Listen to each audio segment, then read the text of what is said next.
রোজা আছেন আজকে? তো রোজা রাখেন না কেন? তো হাতে কি রোজা রাখা যায় না?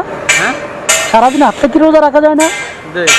হ্যাঁ, মাথা পুজো তো আর কোনো কাজ করেন না, শুধু তো টাকাই উঠেন দোকানে দোকানে যায়, তাই না? হ্যাঁ, রোজা রাখা যায় তো। রাখবেন আগামীকালকে তো রোজা রাখবেন? হ্যাঁ, আপনি কোন ইনশাল্লাহ আমি আগামীকালকে থেকে রোজা রাখবো? বলেন আমার সাথে বলেন, ইনশাল্লাহ আগামীকাল থেকে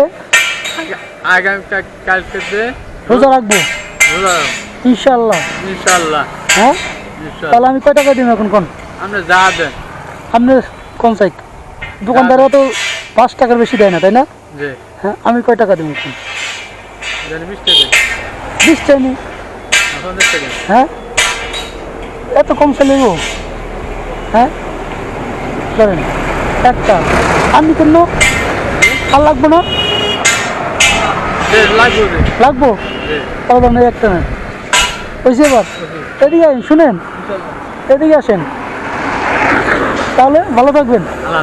আচ্ছা, আসসালামু আলাইকুম।